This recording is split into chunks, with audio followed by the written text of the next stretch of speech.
And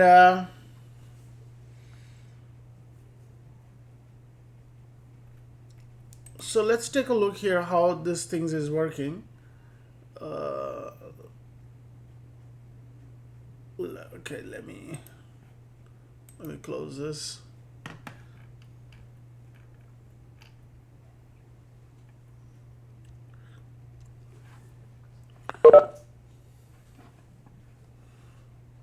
So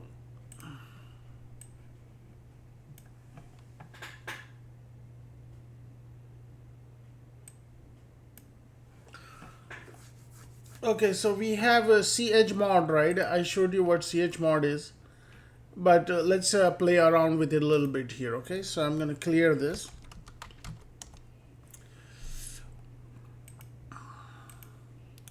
So if you do ls here,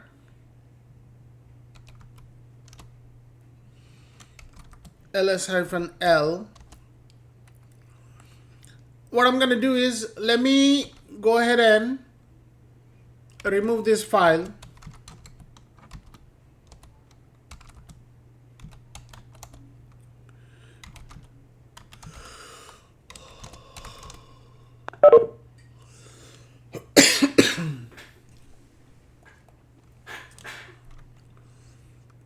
Let me do rm-rf asterisk. So what I'm gonna do is, I'm gonna do touch file 1. Okay, I'm gonna do ls-l. What I'm gonna do is, I'm gonna remove all the permissions here, so that I'll give you a good example how this permission and chmod is working. Okay, so let's see here. I'm gonna do chmod ugo minus.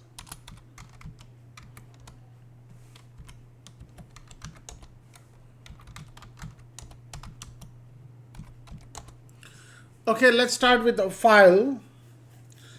This file doesn't have any permissions here, right? And the root, except root doesn't care. Root has permissions. Okay, so let's try working how chmod is working. Okay, so I'm gonna put in here. So what should I do first is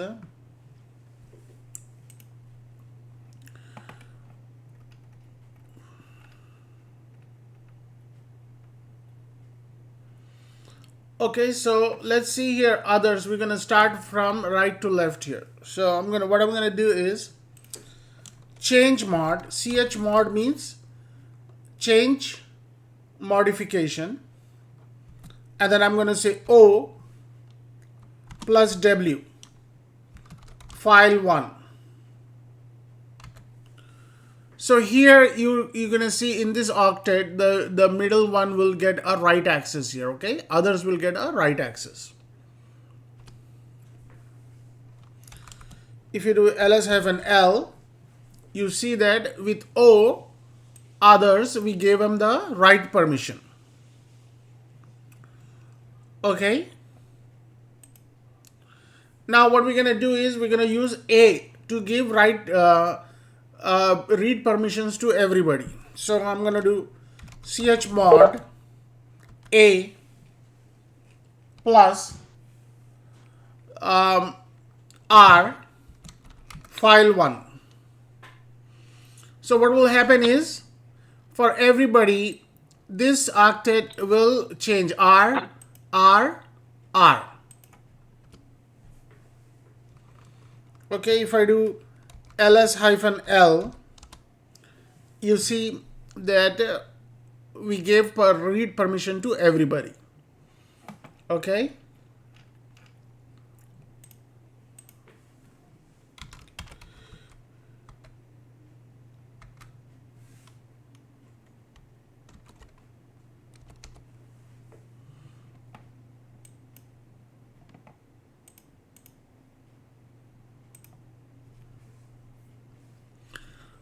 So we started off with this, and this is where we are right now.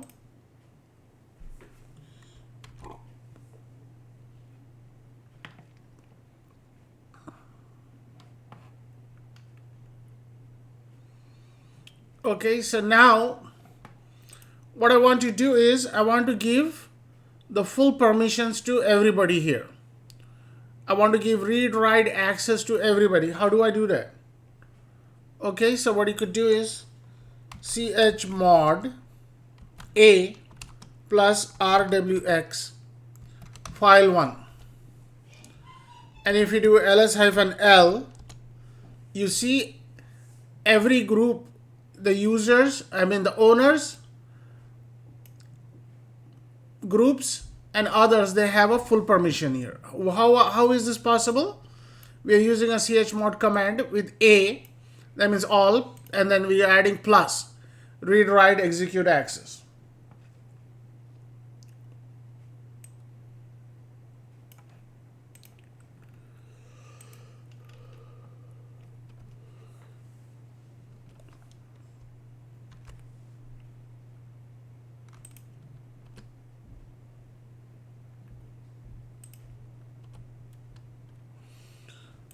Okay, now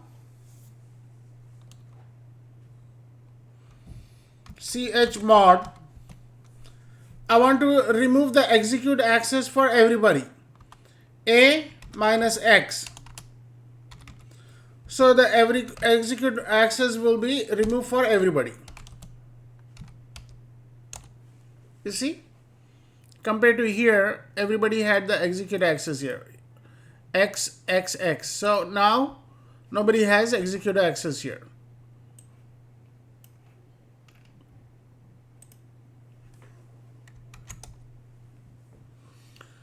Okay, what's next? Let's see here. Chmod execute access is removed. Let's take out all the access to everybody here. So what I'm gonna do is I'm gonna bring the line back up. Same thing. Read write execute file1. And if you do ls-l, you have chmod -arx.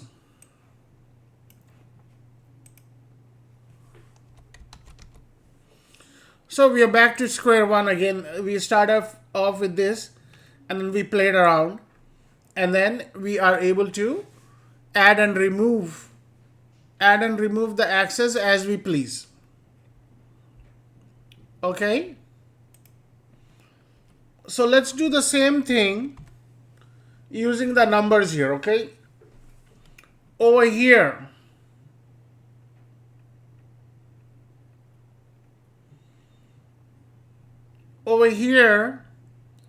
we gave only write access to others here. So what is the number going to play? So remember, chmod. Okay, so we need to give the write access. It comes from 777. Okay, so let's see here.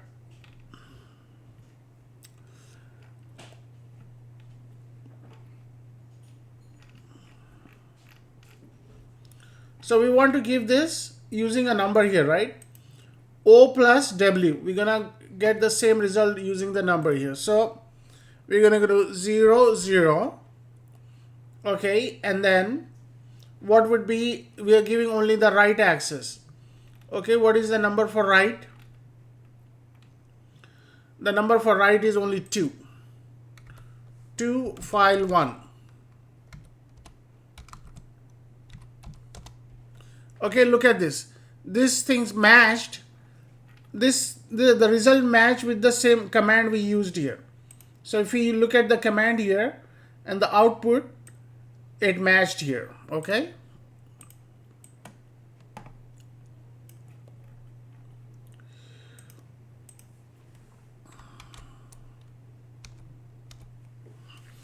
Okay, so next thing we're going to play around is we're going to give everybody 7 read access. Okay, so how are we going to do that? We have to do chmod. And what is the read access for everybody? A plus R, right? So over here, if you look, read, the number is 4. And for groups, number is going to be 4. And then 4 again. But since 2 is already there, so we have to add, make it 6.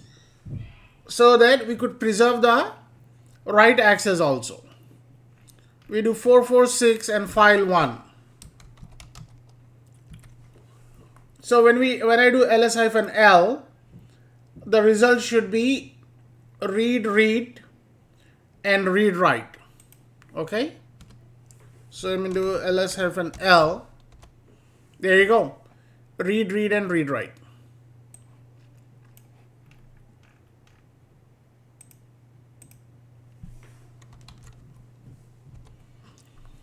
Okay, and now what is the next one here? So now we're going to give the full access to everybody. So what is the command? chmod 777 file 1. So where is 7? Each 7 is read, write and execute. So where is 7 coming from? 4 plus 2 plus 1 is 7. Okay. If you give only 4, then it would be only read. Okay, now if you match this here with our answer here, it's all the same. Either you could use the numbers or letters to give the permissions. Okay, you could use it interdependently. Okay, so now moving along, here it says we are taking away the execute access for everybody. Okay, so we are taking the execute access for everybody. So what is going to be? chmod. So everybody has read write access, and execute access number is how much? Is execute number is 1, right? So everybody is losing execute access. So 7 minus 1 is 6. 7 minus 1 is 6. 7 minus 1 is 6. File 1. Okay, so the execute access is removed for everybody. Let me copy this.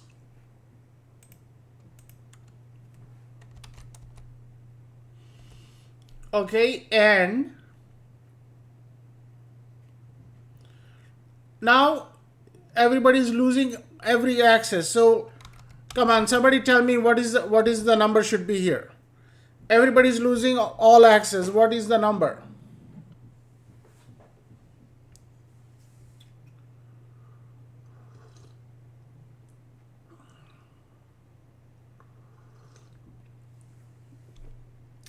Zero zero zero file 1.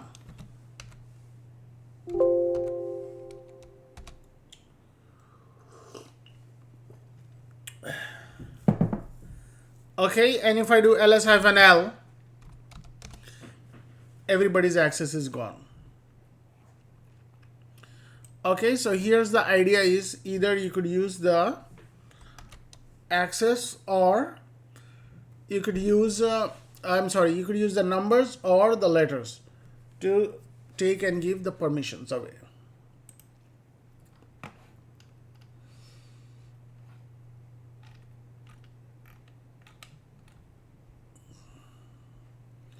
Okay, so the table I put in here, this is everything you need for you to know about permissions here. You just have to play around little bit. It's not a rocket science or anything like that. You just have to know what you're using here. Okay.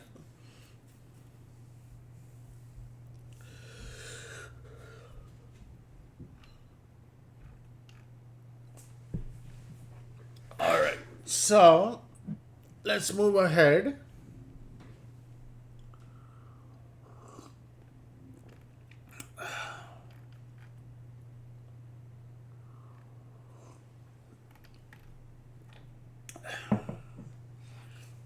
So now let's take a look at the password age. Okay,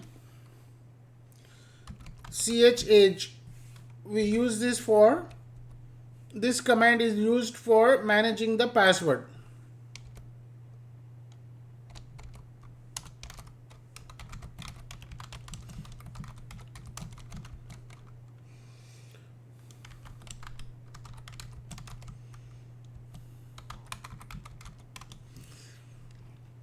Okay,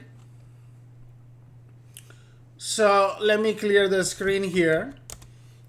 If you want to look at the age of the password for a user here, okay, so what I'm going to do is I'm going to type chage -l. I'm going to give terminator.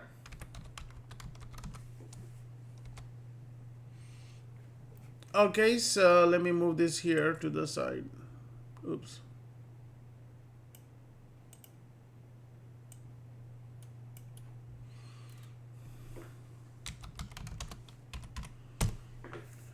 Okay. So what is happening here is the password, it says that this item is last password change. The password was changed on September 27. Okay. And the password expires.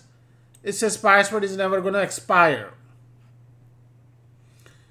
And it says, is the password going to go inactive? We're going to say no. This is all the defaults are, okay? And the account expires never. And minimum number of days between the password change. Okay, so this is the number you force to change the password, okay? For the user. And minimum number of the days between the password change. I'm sorry, maximum. So when you have a number like this, that means the system is never going to prompt the user to change the password. And then 7 days before the password expires, it's going to tell you, hey, you need to change the password. So this is not good here. So we're going to have to change somewhere.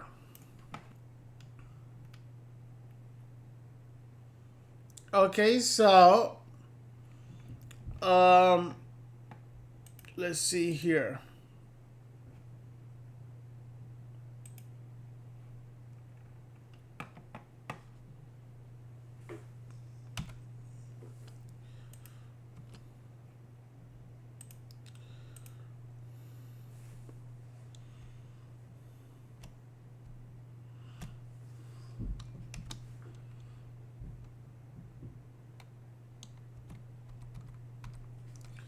So this one is a password expires.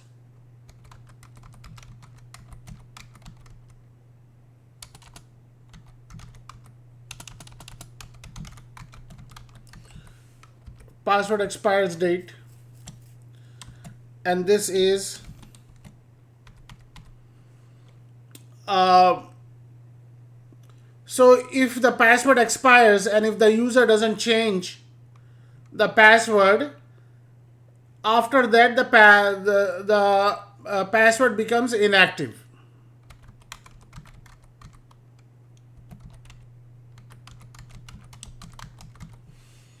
Okay, and then the account expires. Account expire means the ID that will expire.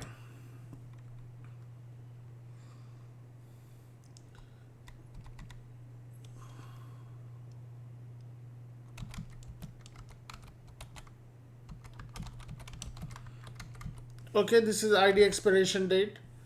And then minimum number of days between the password change, okay?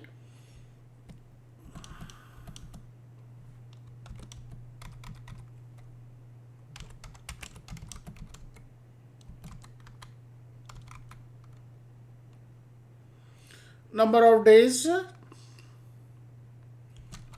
for next password.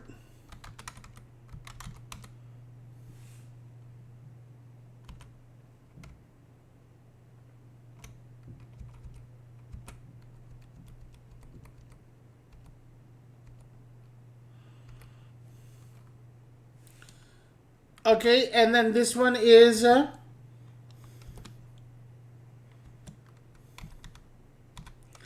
maximum allowable.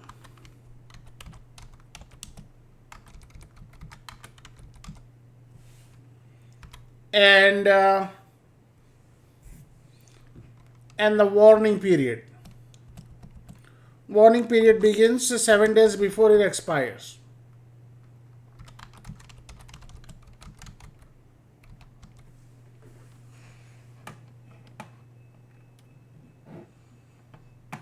Okay, so let's see here.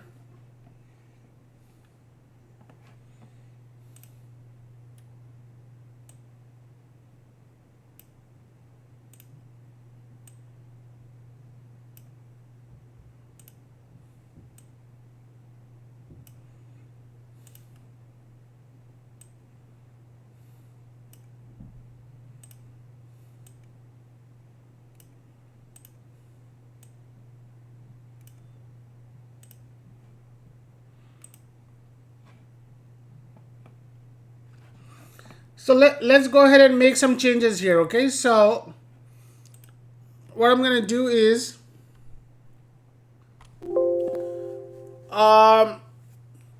CHH man CHH.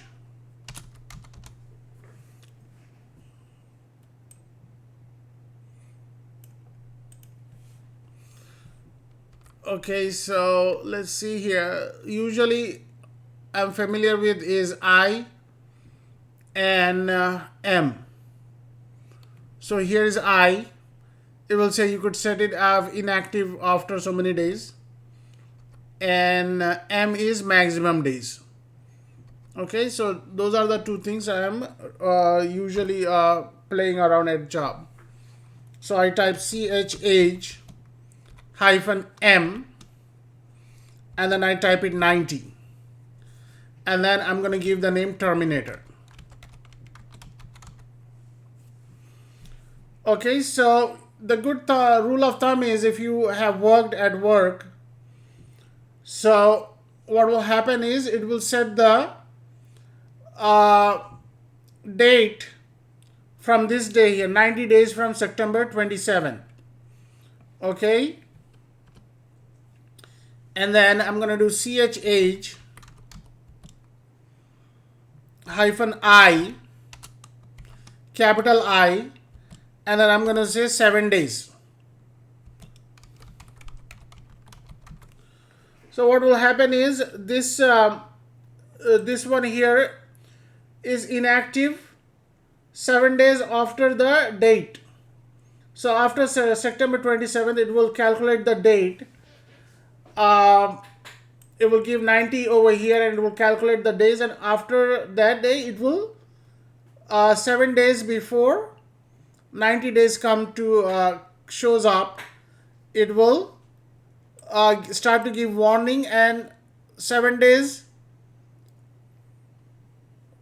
So after it hit 90 days, then it will become inactive. We'll take a look here. Okay, so let me copy this.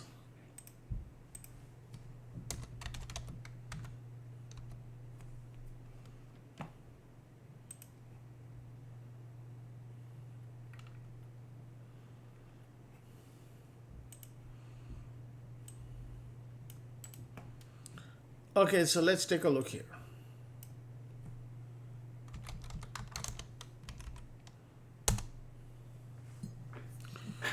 Okay, so remember I said we added 90 days here, right? So from September 27th, it's going to calculate 7 days. I'm sorry, it's going to calculate 90 days. If you add 90 days, it will be December 26th. Okay? And it says inactive. Oh, okay. 7 days after the password expires, it becomes inactive. So the user is not even able to log in, okay?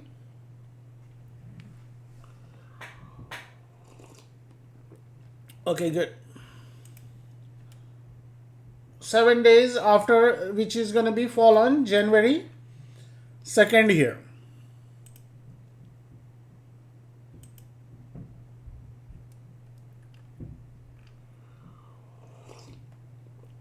So it's gonna expire on 26th, and then after that it's giving you 7 days, right? 1, 2, 3, 4, 5, 6. So I think it's counting 26 also. So 1, 2, 3, 4, 5, 6, and then May 12 a.m. in the morning on the second, the account is locked.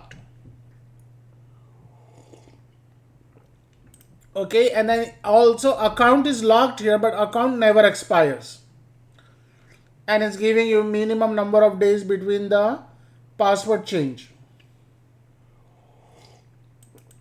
Okay, so this is either used or not, but we are using maximum days. And then number of days warning before it expires is, it will start to warn 7 days before December 26th.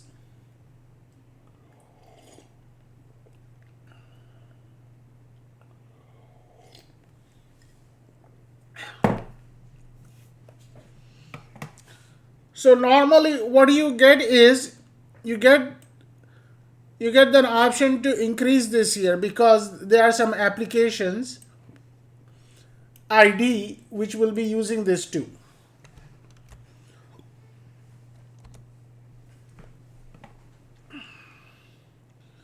So we did only two changes, but there are four things have taken effect here.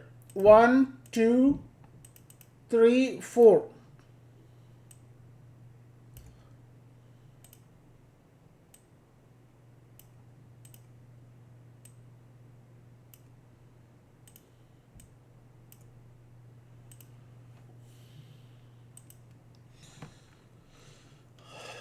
Okay.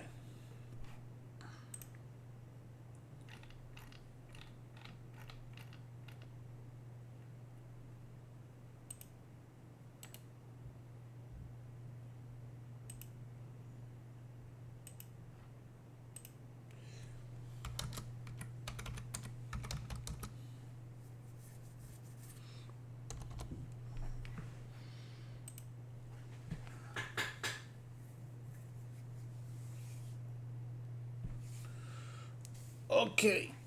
All right, good. So now,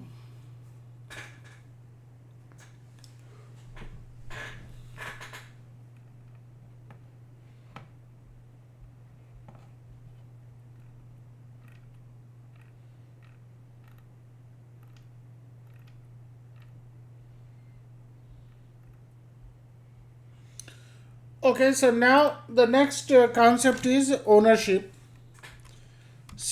Own. Okay. We'll talk about what ownership is here. Okay, so we'll use the ownership as um, as a way to own own something on the system here, the files and folders. Okay. Um,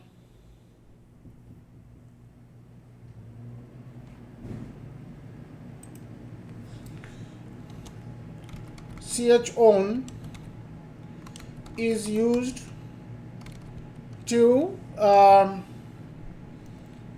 change or assign ownership of the files and folders for users and groups.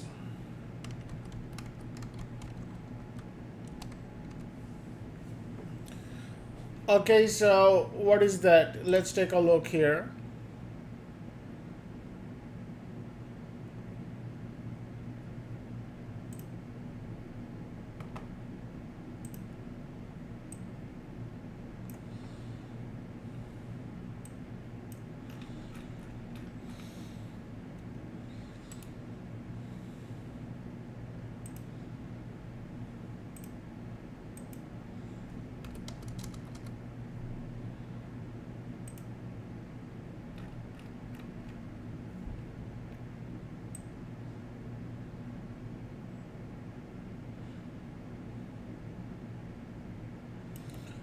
Okay,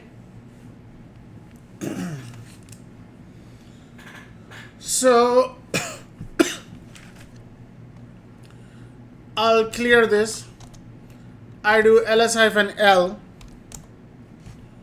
I'm gonna remove this file here, rm-rf asterisk ls-a cat bash.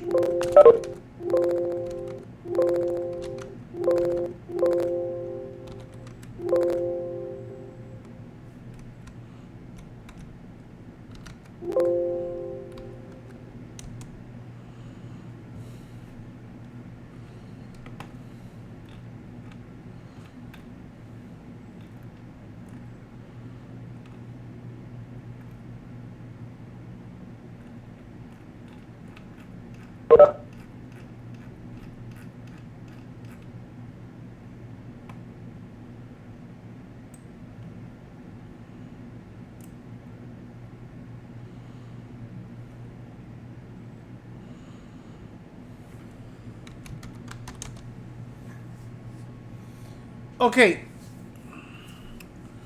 so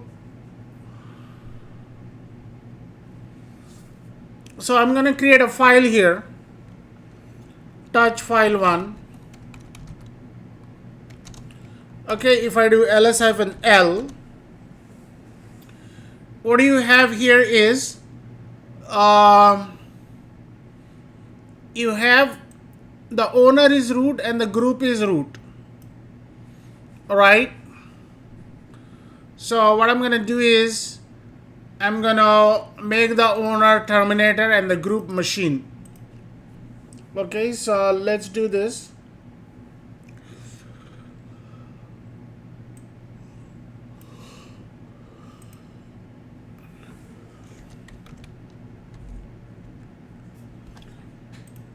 So if I do id terminator, okay, this bad boy, he is a part of terminator group, the machine group, and accounting group. So let's put him into the machine group. And the owner, we're going to give him the ownership here, right? So let's see here if he's able to delete here. I don't think he should be able to delete delete the file here. You know what, actually, yeah, this is a root folder here, right? So he wouldn't have access to. Let me get out of here. And what should I do is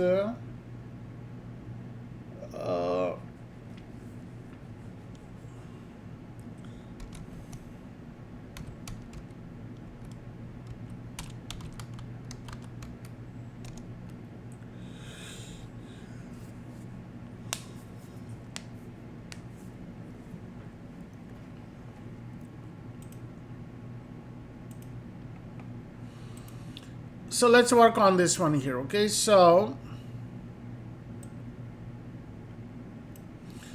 I do ls-ld data 2, right? Or let me go in there.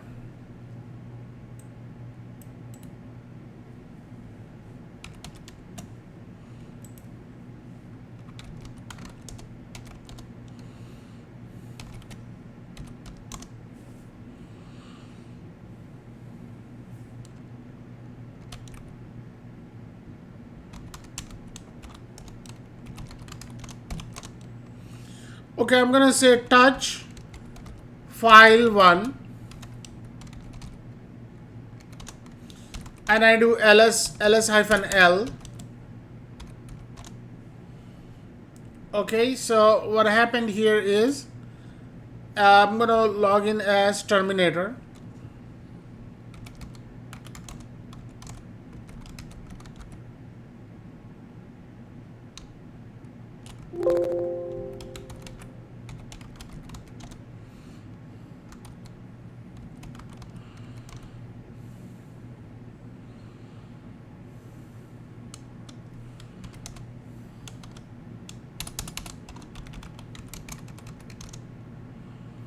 Oh, I've forgotten the Terminator password, right? So I'm going to set the password for Terminator.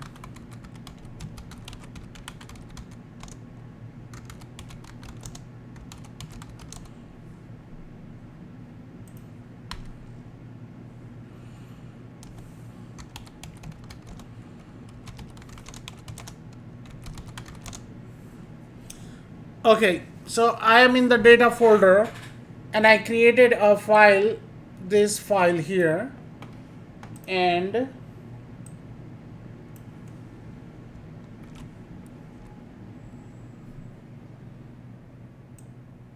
yeah, this is not necessary. Okay, now let me go as a Terminator into the data folder.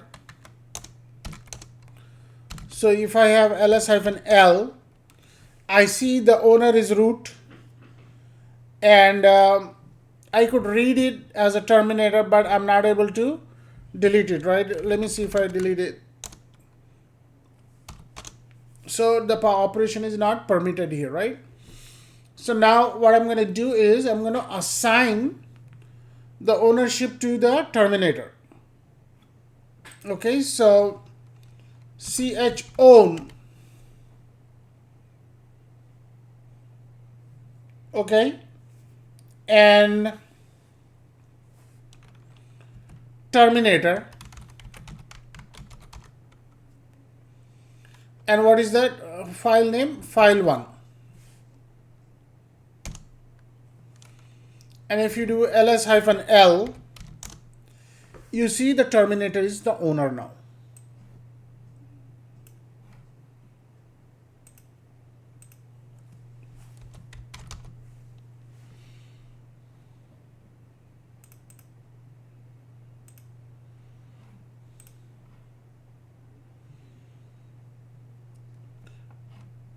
Okay, so now if you see the permissions here, the permissions where he is not able to, he's able to read it, but he's not able to write to it. But he's not here anymore. He is this here. He is the owner, so he should be able to read and write. So if I do vi file1, it says it's not read only. So this is Terminator. Okay, so I'm going to save and exit, and he's able to do just fine. He wouldn't be able to do that earlier.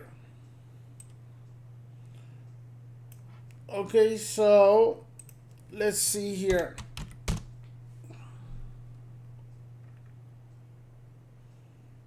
Terminator.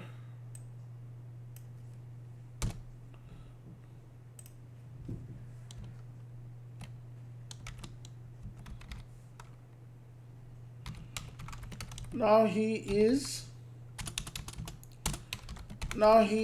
group. But now he's not group. He is owner now. So he has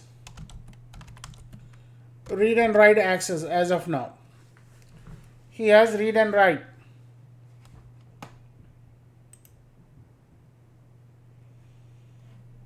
Okay. Now what we could do is we could for the same file we could give it to the machine group. Okay, so let's see here. I'm going to clear this. I'm going to say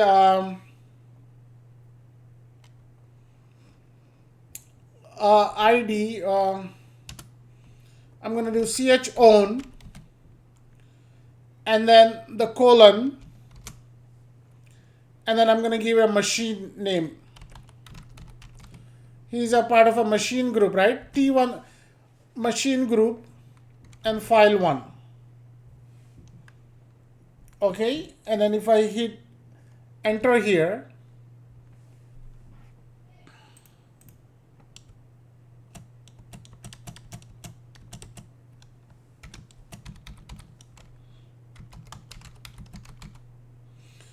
change the user ownership. and this one is a group ownership. So for the same thing, if you do ls-l, you have the group ownership here now.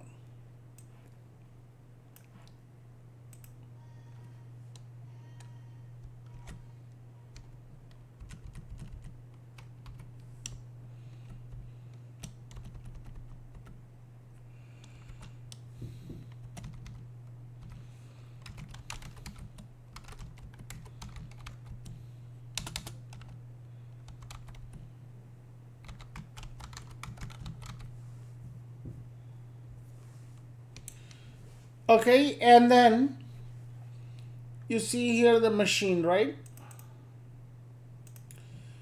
But right now, if you log in as T1000, the machine has only read access. He doesn't have a delete access. So let me log in as T1000.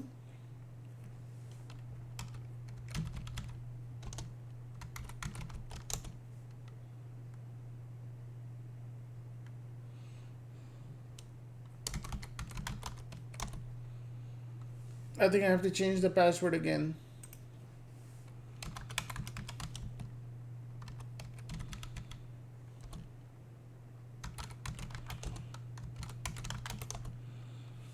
So root has all kind of access here, so he's able to change anybody's password.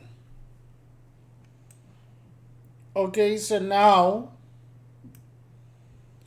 I'm gonna go into the folder cd data 2, and if I do ls clear ls-l, so the machine T1000 is part of machine group, right? So he's a part of machine group, which is 9000. So what I'm going to do is I'm going to try to write to it. I do have a read permissions, but I'm still part of a group here. This is what the group is. So let me see if I could write to it.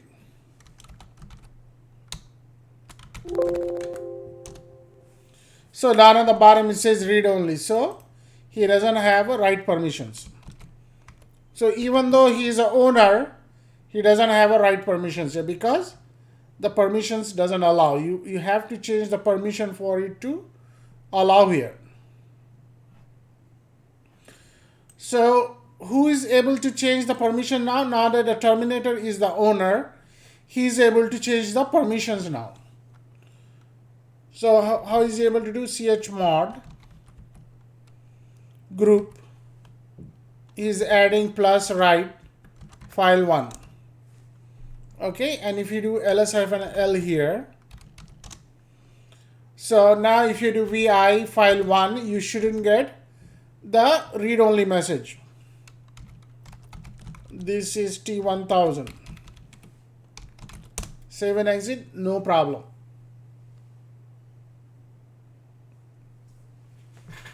Okay.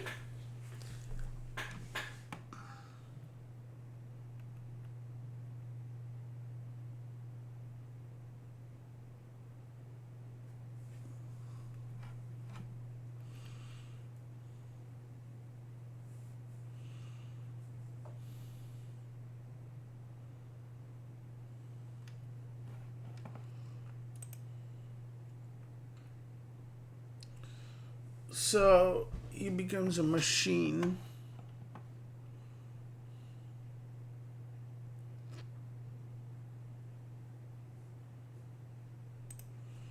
And he added the write permission to group.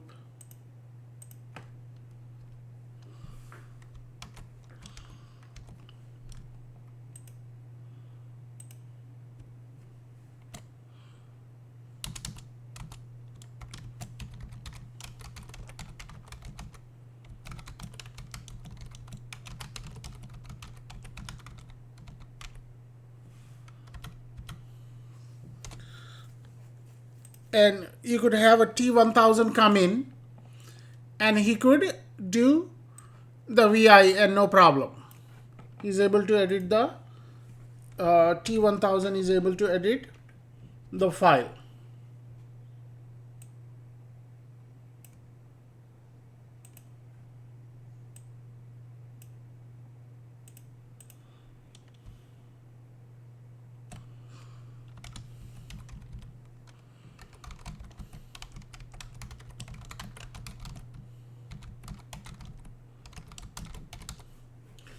Okay, all right.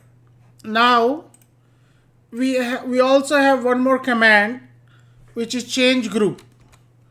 Change group is only used for changing the group here. Chown you could use chown to change the group as well as the ownership. But if you use ch group, it will not allow you to change the ownership. It will only give you the permission to change the group. Okay, so let's take a look here. Now that we have a terminator is an owner, let me clear this. I'm gonna do ch group. Okay, chgrp, and then I'm gonna add it accounting, and I'm gonna do file 1. And if you do ls-l, now the group is accounting here. So the regular user terminator is not part of that group accounting, so he shouldn't be able to, he is not able to log in there. All right, so this is terminator T1000, right? If I go T1000 file 1, it says read only.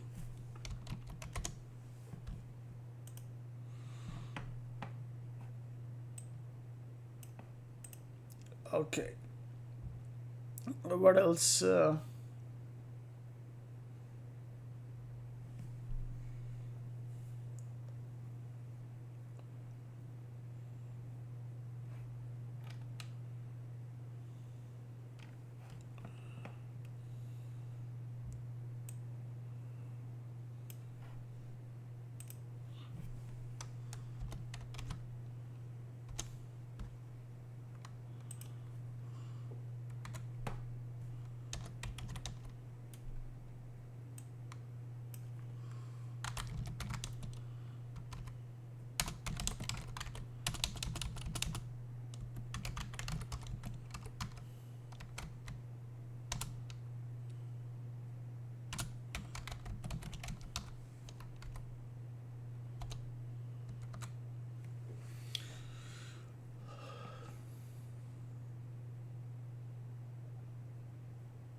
And it's the same thing with the folders too. So you have to go,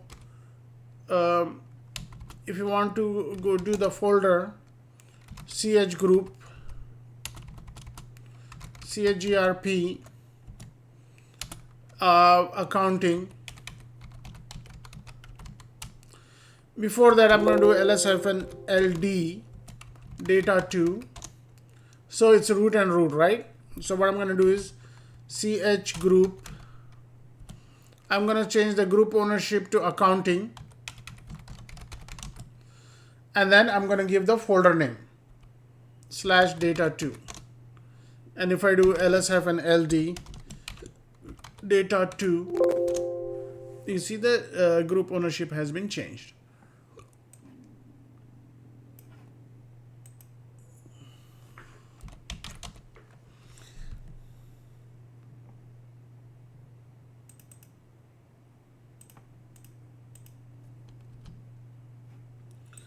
Okay, I'm gonna hold here for a minute here. I'll come back in a minute here, or a couple minutes. Let's take a break, a couple minutes.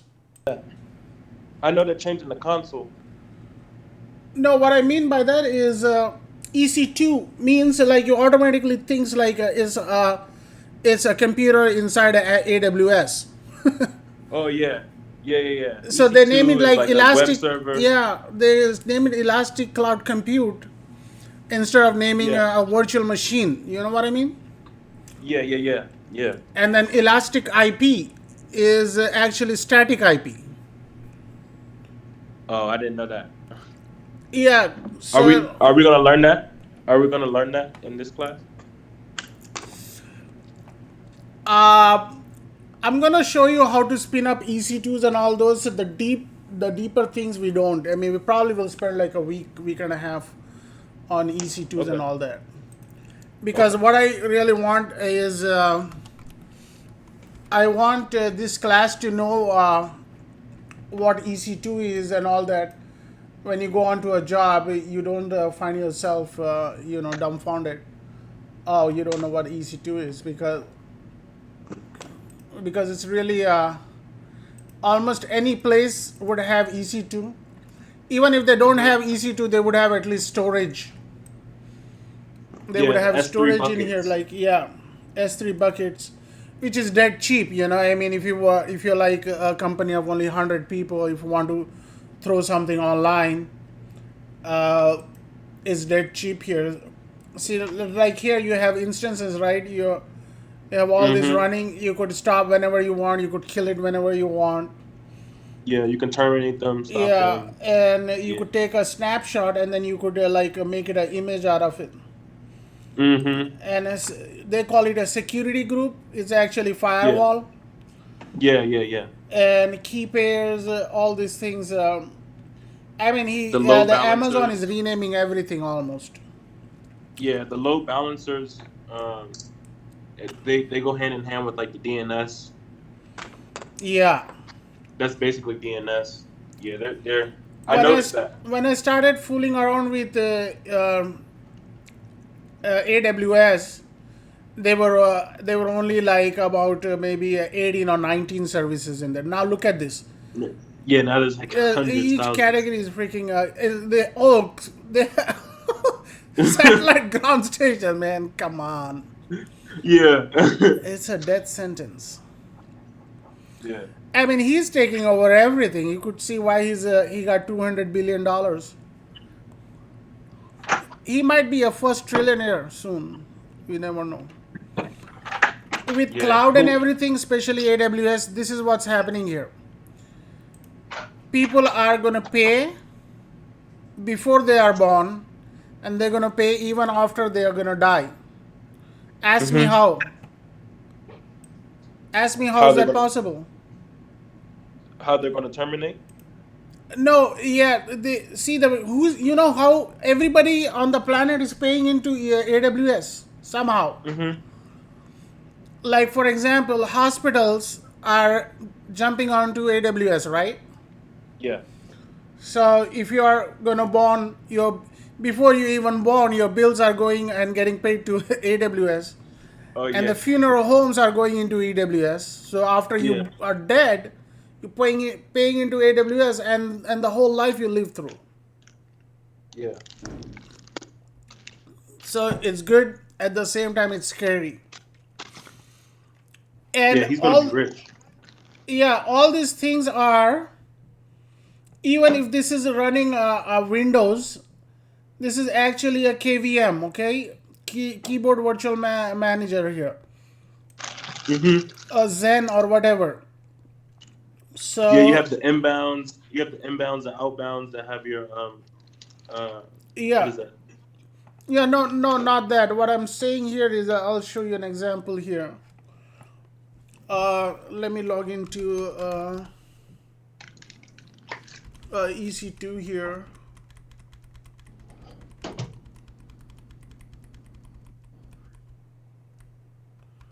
Okay, I have an EC2 here, right? So I logged in there. Hmm.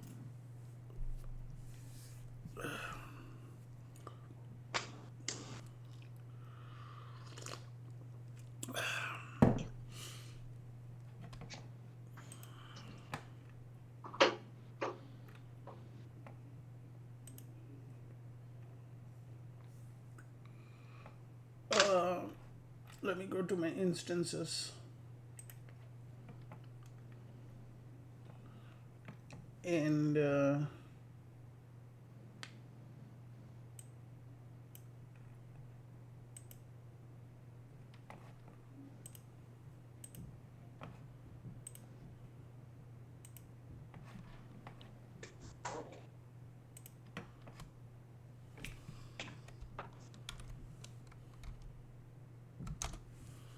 So the key is there.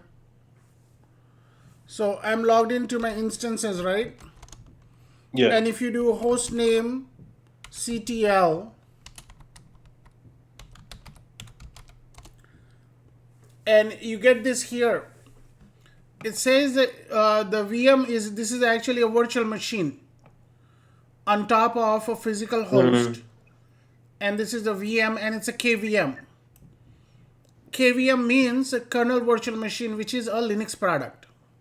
Mm-hmm. Okay, and once you have a KVM virtual machine, you could install Windows or Linux. So on the bottom, still it's Linux.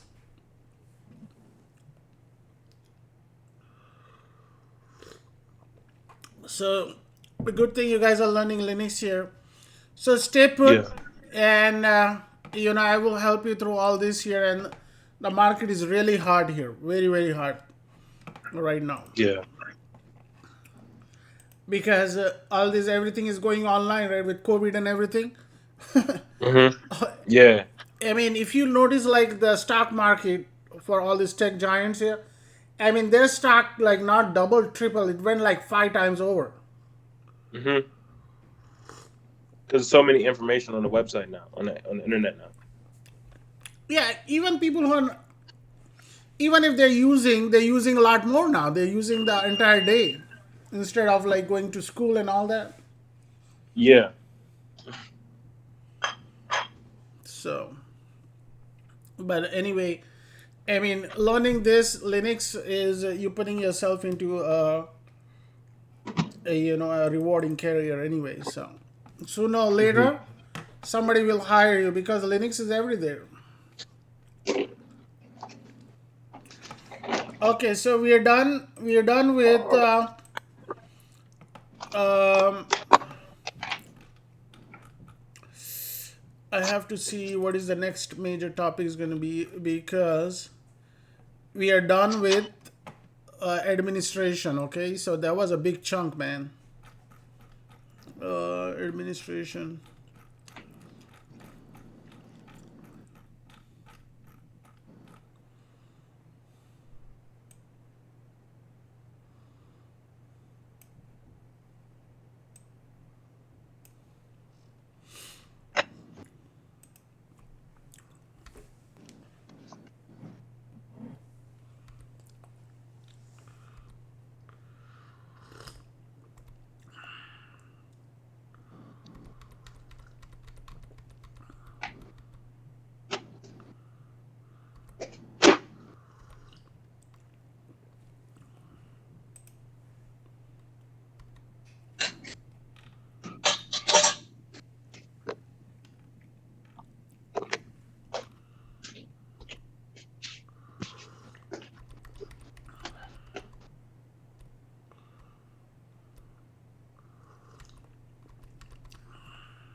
Did I showed you guys a stat command?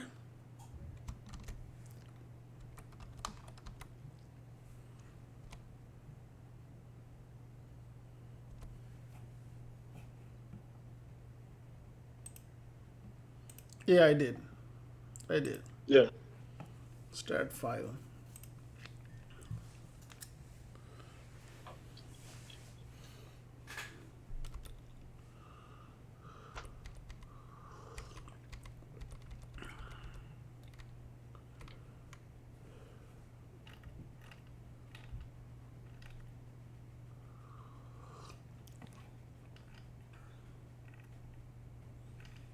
So it showed you network interface card, and I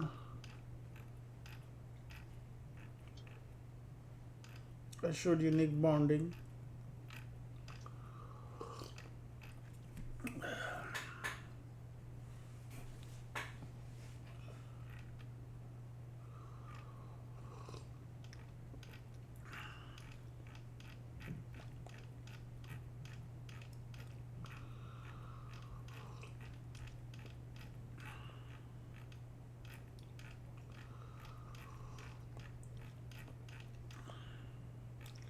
Okay, this management is over.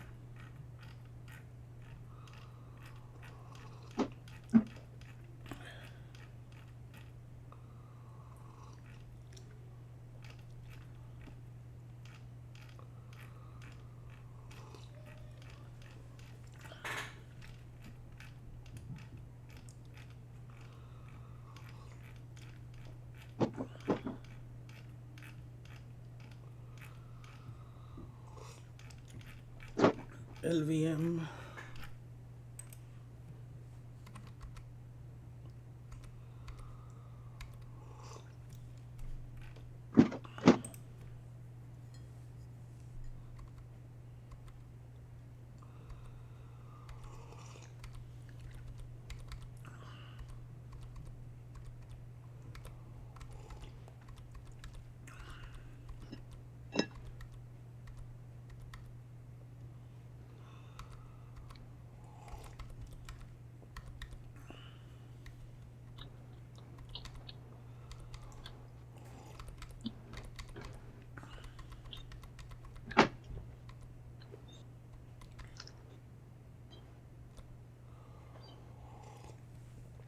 Okay, so now what I'm gonna do is I'm gonna start software management. Okay,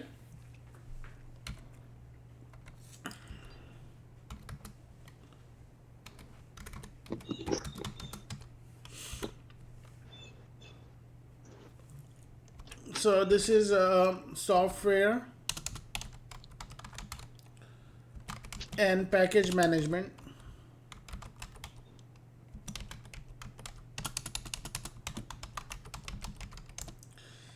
And this is RPM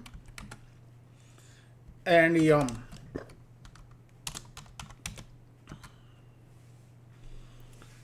Okay, so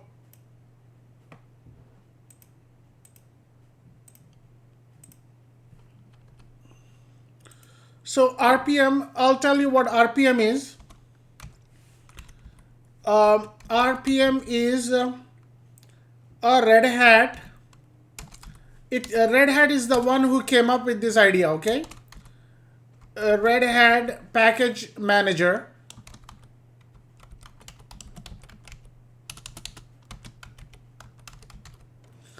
Okay, and what is this? This is used to manage a package.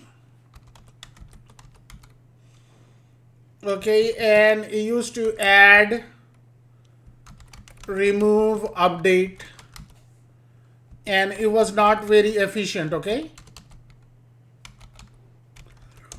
so if you want to add a package, sometimes the software has some other dependencies, right?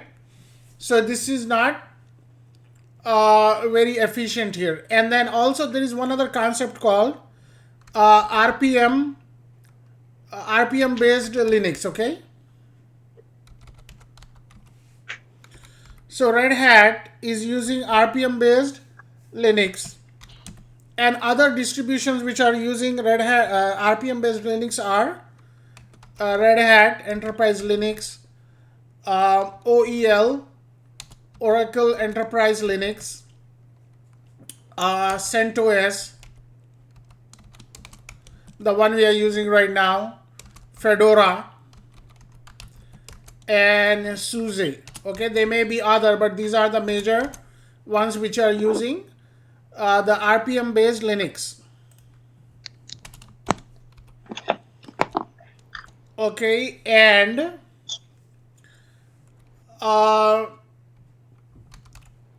YUM is, what is YUM? It says yellow dog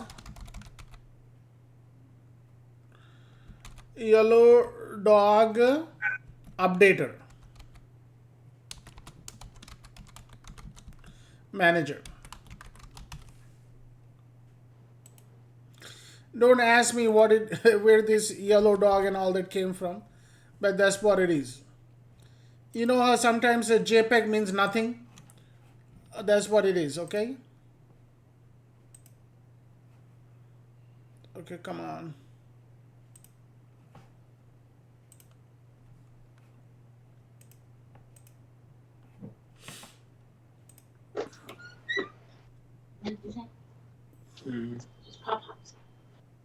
Mm-hmm. Seems cool.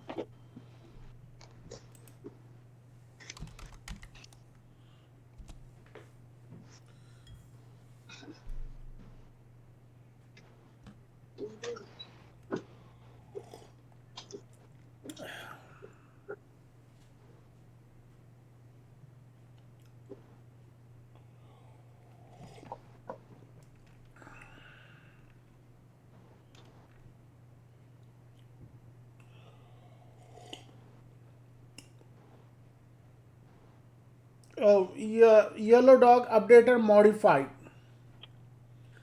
That's what it means.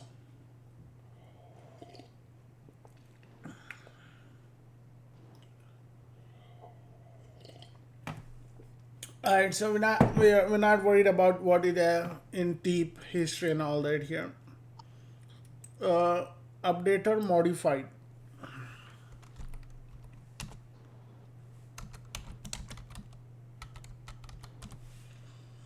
Okay, so this is The price tag still on it. used for RPM based packages to add, remove, update. Okay, and this is very efficient.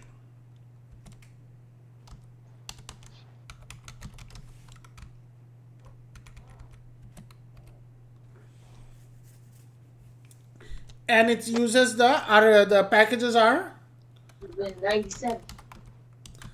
packages are dot rpm. So these are this is the extension of the package. Okay, have you ever seen that when you downloaded a software on Windows, it will have an extension, right? Dot something. Right here, this is a ISO file, and this one has a .iso. Okay, and then this one is Windows installer, right? If you look in here, if you go to properties,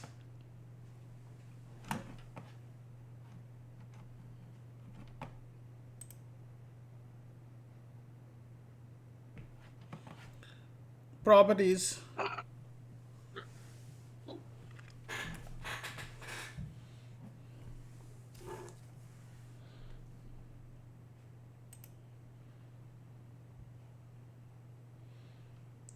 and this has an extension .msi. Okay, everything and anything has an extension. Let's take a look at this file here. This file is .iso. Uh, Over here says file type is .iso. Okay, and let's go into documents here, and let's look at this document here. It's a Word document, right? And then I'm going to right click here and click on properties. Then Word document extension is .docx docs. And then I think I have a PDF here.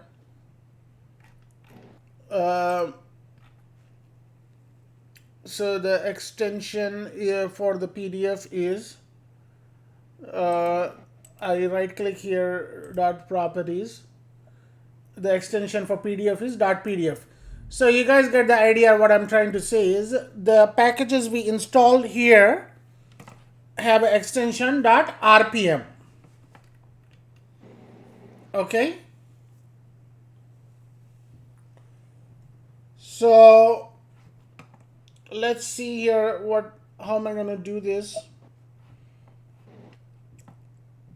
So this is not efficient. I'm going to show you how RPM works anyway, but we are not using it all the time here. So at your work, I don't expect you to see all this here.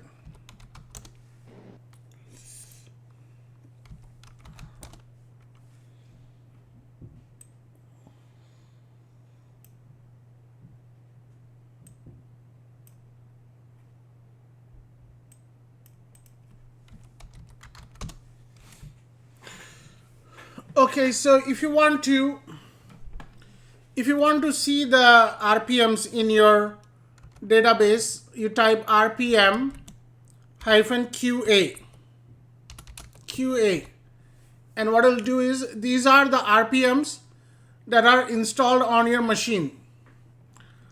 Okay, for example, Yum in itself is a package.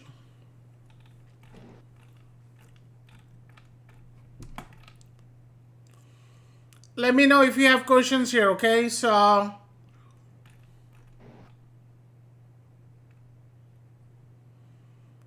we have sudo is a package in itself. Key utilities, kernel, Mesa. The same package as like a TCP package. TCP dump, you mean? Yeah, like the handshake package. Is that the same package? No, that's a protocol. So Okay, what package like is it? Firefox. Okay, so we'll see if the Firefox is installed here or not, right? So we'll see which Oh, okay. Firefox. Okay, so the Firefox is not installed here. Okay, so what you have to do is, well, you know what? Let me complete this commands here. Then we'll go through it. So RPM-QA. I'm gonna go a little faster on RPM because we're not using it, but I want you guys to know what RPM means.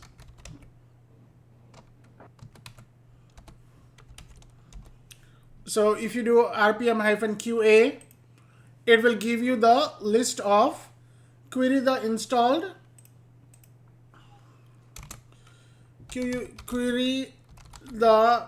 installed packages on the system. Okay, and then if you do RPM-QA and then you do sort, it will sort alphabetically. Okay, so like here, remember when we did a start of the class, we installed a tree program because it was not already installed here.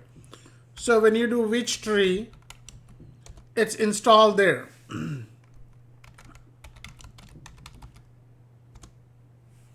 Okay, so it's installed in that location. Yeah. So if you want to see the, okay, so let's see here. Let me copy this.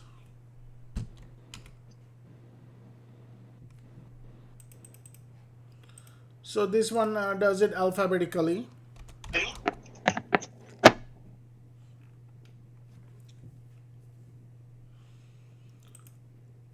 So here,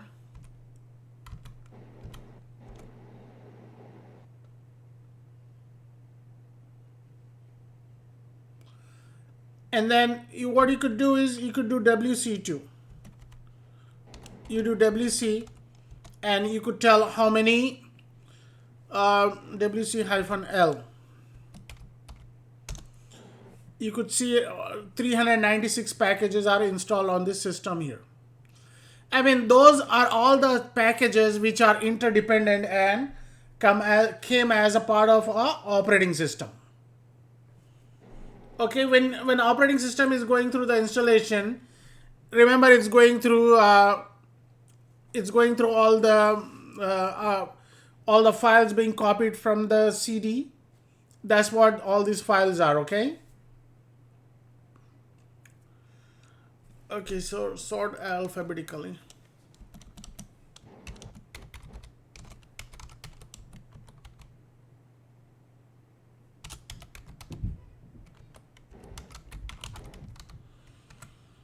Okay, so the next command you will do is you want to check the specific package, right? So what you do is RPM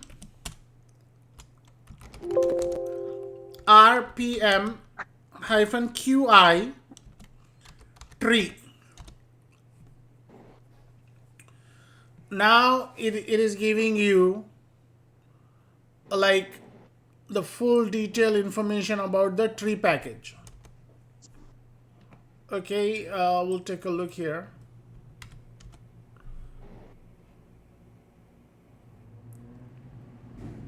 So RPM-QI.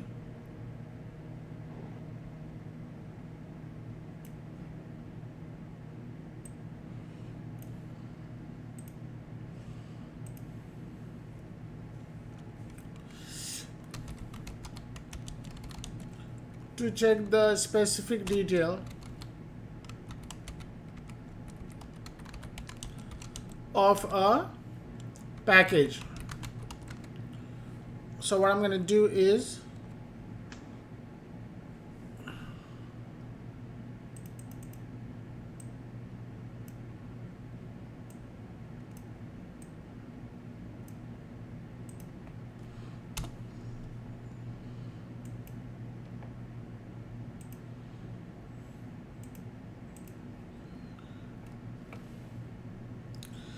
okay, and then to check the specific detail of a package,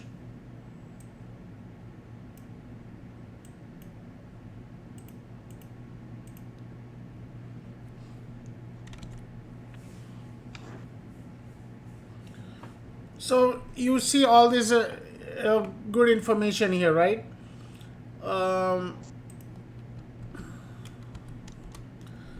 So here is a tree. Simple English name is tree, and this is the version, and this is the release number, and this is the architecture. Okay, this is a 64-bit architecture here. Okay, and this is the size. What is the size it's using? So this is in bytes, I think. QI-L.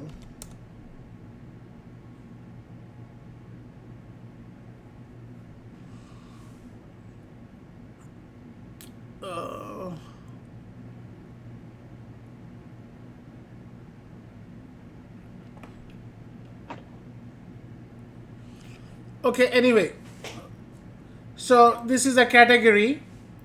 Category is the either application file, okay, and this is the size, and it's saying GPLv2 plus. So this is the license type.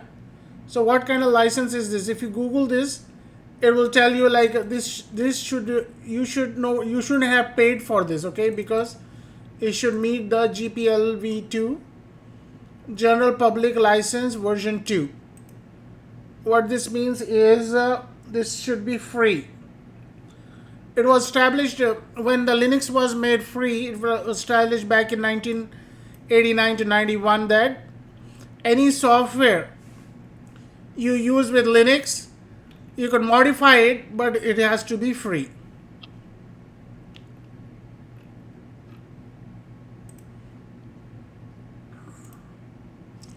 Yeah, I mean, I'm using it, but I don't know. I'm not paying for all the software and all this. I don't have too much headache about this. Okay, and down here, it has a signature, RSA signature. That means it's been authenticated, and it has a key. The source IPM is the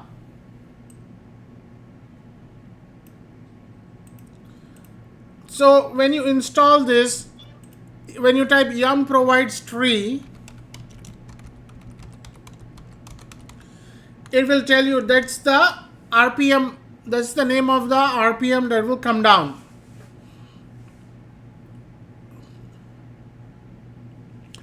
I'm not on internet here. Give me one moment.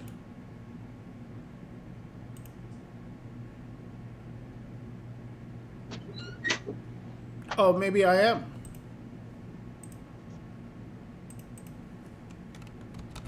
Wow. Yeah, I am on the internet.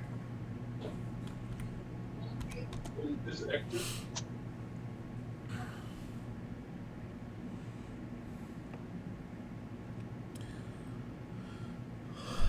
So if you look at the tree version here, it says 1.0619. So this is the source where it's coming from, okay? And when was this built? This was built in 2014. And build host worker one dot. So let's see here. I mean, okay, if you buy a piece of plastic, it comes with a lot of information, right?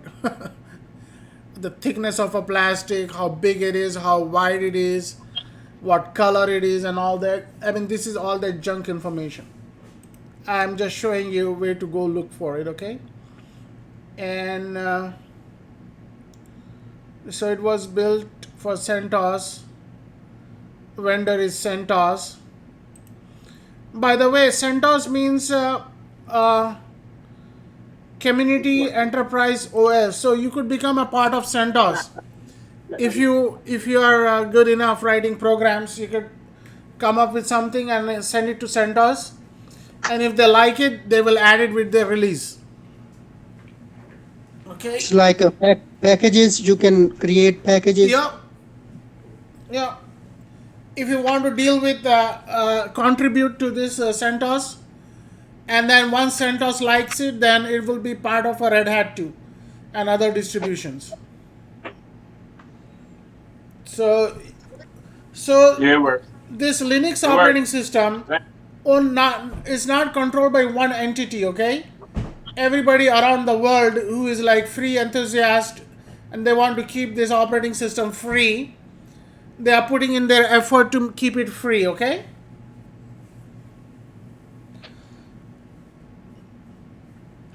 Tree utility. So you got the idea here. What I'm trying to say is, like, if you want to get more information about anything that you have did here, uh,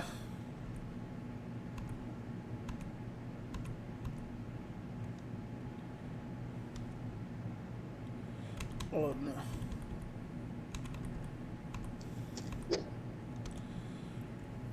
So what you could do is you could run the same command here, like which is already built in here. Let's see what are the commands we use so far.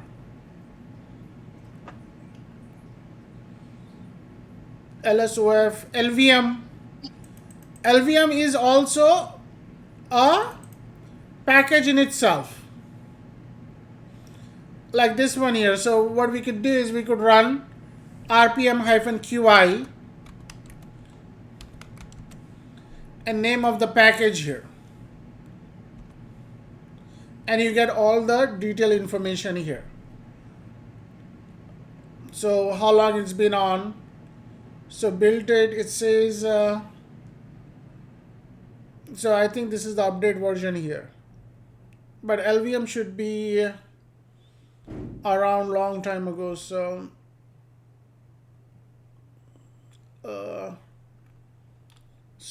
LVM is actually LVM2 and Epoch 7.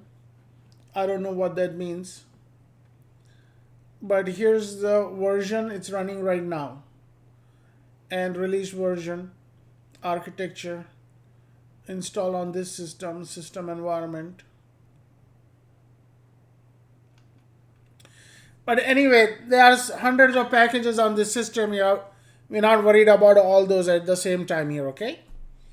Okay, good. So now if you want to see a package with the date when it was last installed, this comes handy when you are troubleshooting, okay? So you type rpm-qa -last. This will show you when was package installed in the descending order.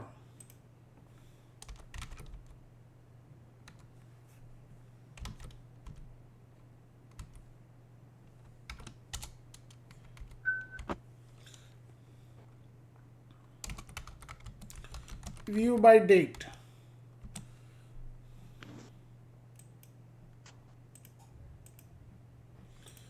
Okay, so let's see here. So this one is August 1st 2020.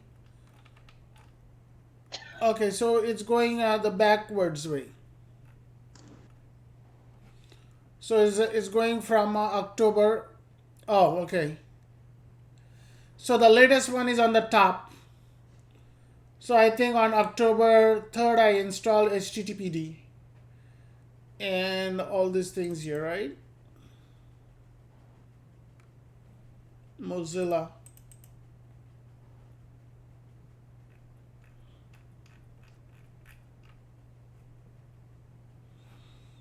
Okay.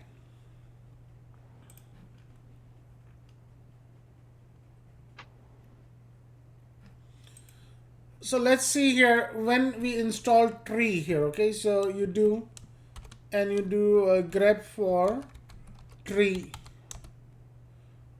So we have August 2nd we install tree.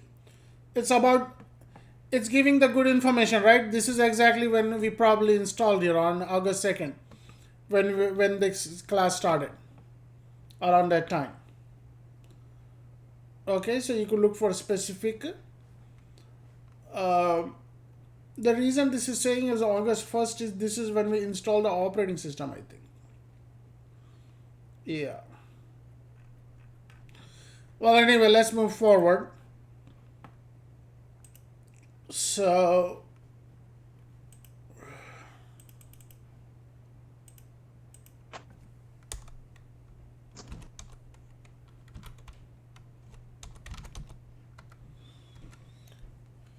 okay, and then if you want to view the package location, where the package got installed and where is it sitting here, okay? View the package location. Okay, so the command for that is rpm -ql and then you type tree. Okay, so this is where all the locations that the package is there. It's sitting in these locations here, okay?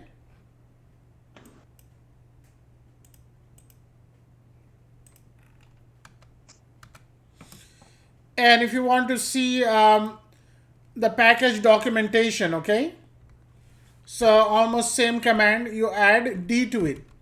D as in dog, and it will give you the location of the documentation, where the package is located.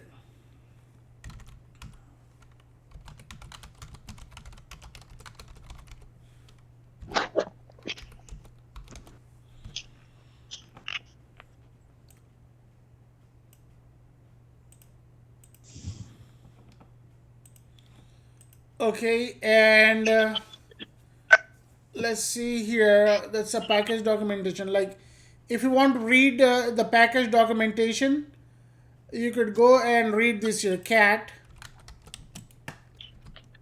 and you could read a lot about this. Okay, there are name of people who submitted patch for SI option. Okay, so you could see the people are contributing here. There must be a date in here too.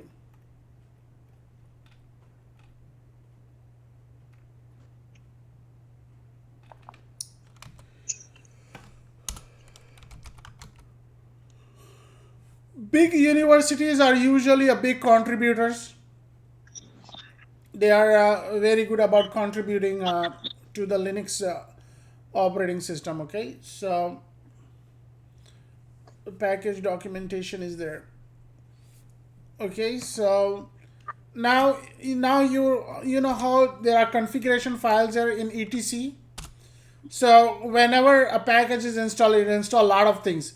It installs the documentation, the package location, the execution file, and also some configuration file that comes with it.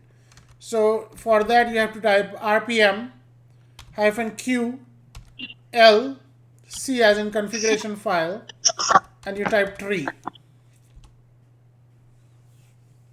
Okay, so that one doesn't have any configuration file, I suppose. So which you think might have some configuration files? LVM or LVM2. Okay, so we have LVM .conf is a configuration file here. Let's take a look.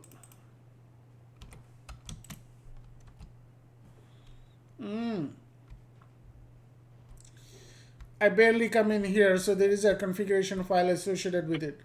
So I think you could modify this file also. How the configuration of the LVM proceeds.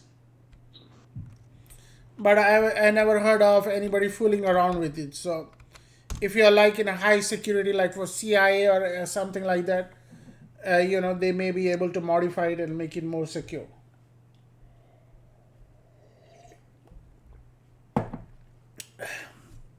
So let me see here. There is a zip in here, zip, gzip. Remember we worked on gzip, or let's do yum. Okay, so these are the configuration files for yum. What do we use as a configuration file a lot so far?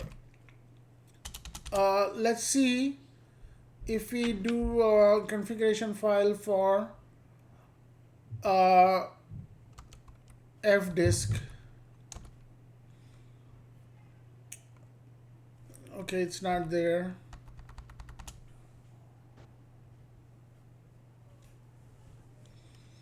ls pwd. Okay, I guess not all the documents, not all the packages or all the software that you install need to have the configuration file.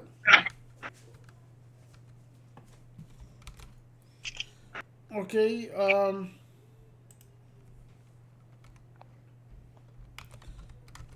query only configuration file. Okay, so this is what we have here.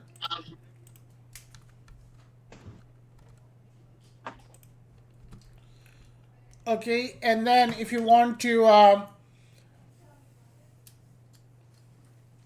find a file, if you have a file, right, but you don't know which package has written that file. So let's see here.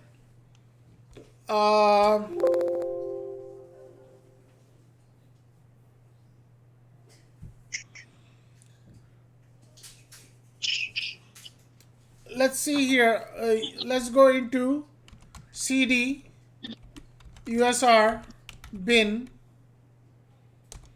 and I do ls in here. So there are so many files in here, right?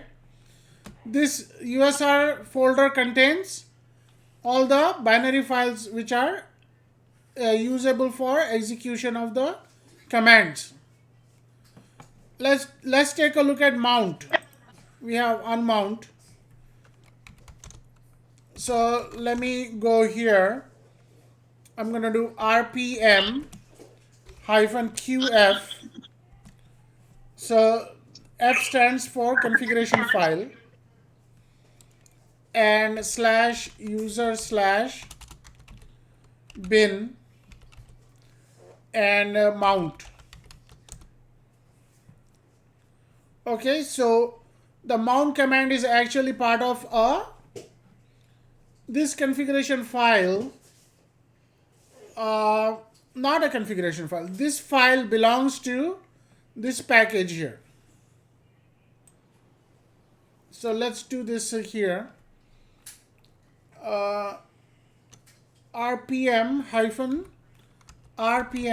rpm-ql c. Okay, so when you type this here, these are all the configuration files that comes with it, as well as it's not showing all the files in here that is come with this application here. So let me type rpm-ql. I'm going to type rpm-only ql. Now it gives you all the files associated with that package, regardless if they are part of the configuration file or not. Okay, So as you can see, all these are interdependent on each other, these files. So I mean, this is a Pandora's box, okay? What I mean, even I don't know. I mean, it's beyond anybody's. See, creating an operating system, not one company or group is doing it. It's just entire humanity is contributing to it. Okay, let's put it that way. It's beyond one person's control. But anyways, so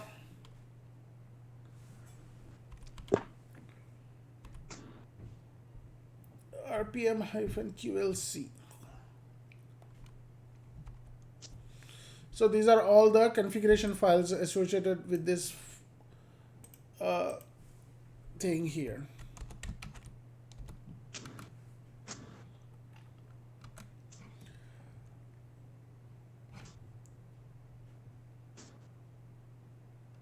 Okay, and we want to see if the file belongs to which package.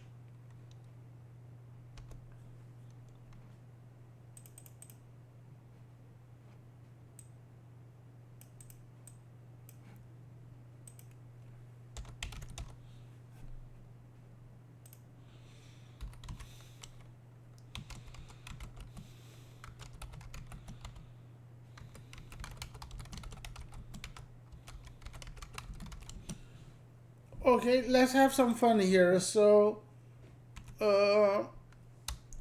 let's see if we could find etc fs tab. We use it so much here, right?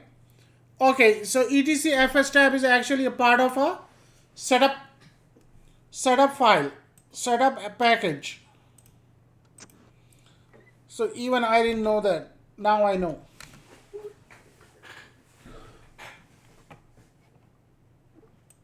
Okay, so let me do this here.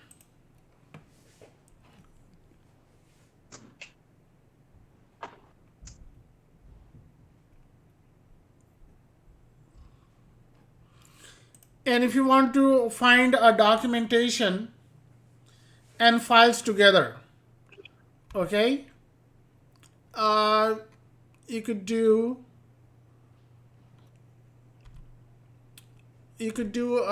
RPM-QFD tree. Okay,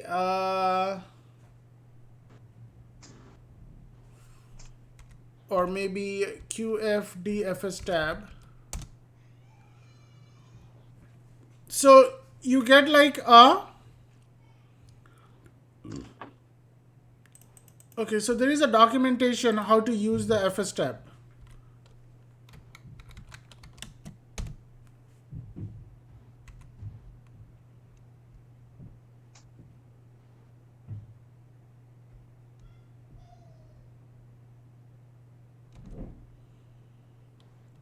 Or UGID.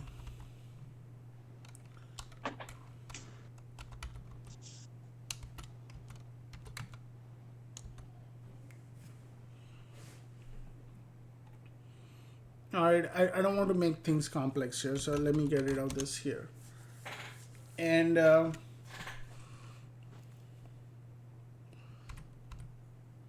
let me find something easier.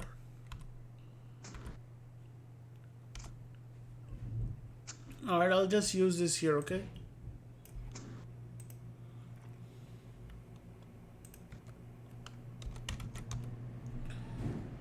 So what is this for?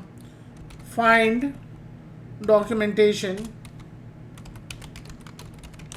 and files together.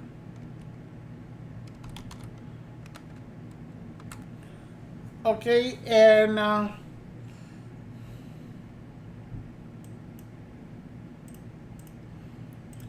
so if you want to if you want to query what the package provides, so you type RPM -Q then -- provides a tree. So it will tell you that this package provides this following things: tree version, and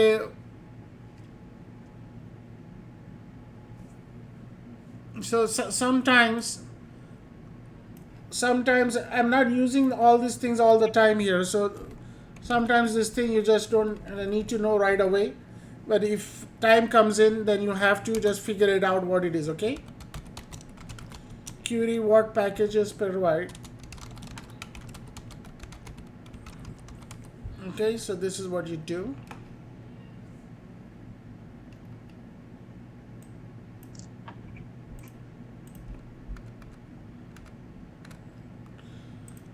And if you want to see if there is a package dependencies, okay, in the computer environment there are package dependencies, how a package is dependent on each other. If you need to install, sometimes you need to install something else before you install that package. So you type rpm -q -- requires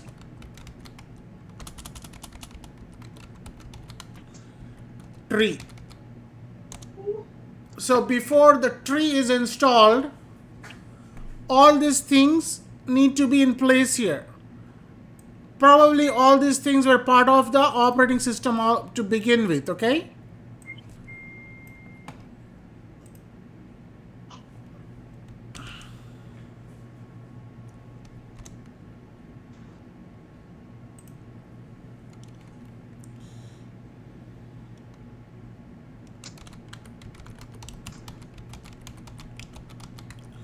Package dependencies.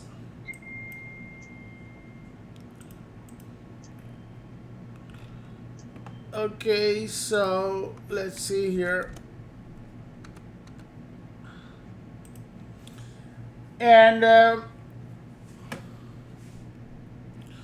so if you want to get the location of where this tree has written all the files, what you have to do is rpm -qlp, and then you give tree, tree, or oh, you know what, you have to give the full name of tree.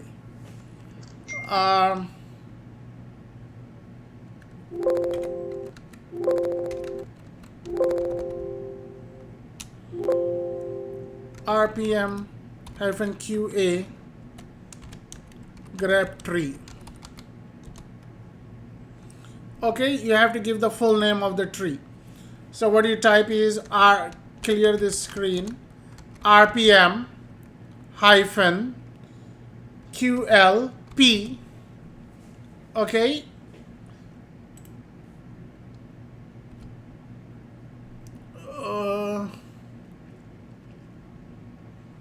qlp.rpm. Open of tree field, no such file or directory.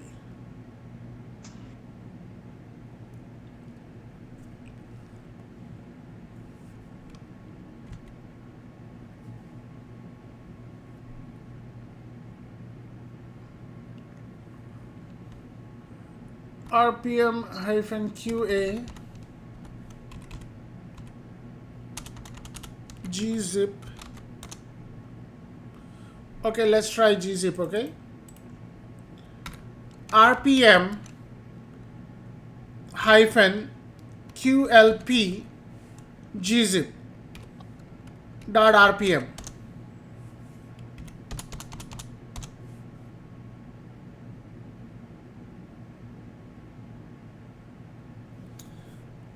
Get the list of